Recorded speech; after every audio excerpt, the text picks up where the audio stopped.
Dahil may nagtatanong sa aking mga viewers sa aking video, sabi po niya, paano po ba ipapasa na sa payment settings sa Shopee affiliate po? May nakalagay po kasi na bank branch. TY po sa pagsagot. At dahil yan, magbibigay po ako ng video. Hi guys! Welcome back to my channel. So ituturo ko po sa inyo kung paano nga ba mag-sign up sa ating payment settings sa ating Shopee Pay na mabilis lang po ma-approve ni Shopee. First, pumasok na po tayo sa ating affiliate. Click po natin yung account. Then, i-click po natin yung nasa taas na settings. Dito tayo dadalhin sa ating payment settings mga kaprobinsyana. Ito, ginawan ko lang po ng example dahil may nagtatanong po. So, ito yung akin na payment settings. Ito yung makikita natin pag nag-sign up po tayo.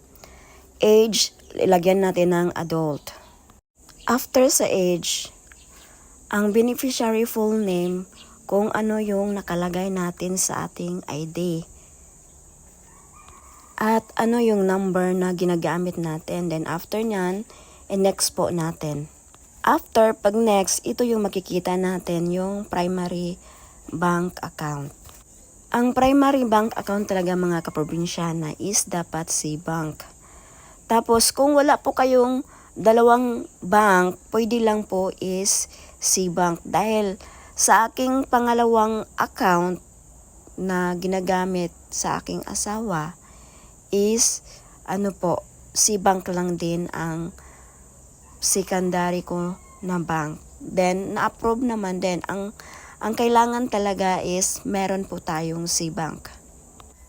Dito na po tayo sa bank name, si Bank Philippines Incorporation. Bank branch name, Laguna branch.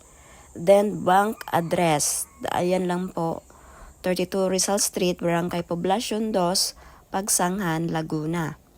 And then name sa bank account. Then bank account number.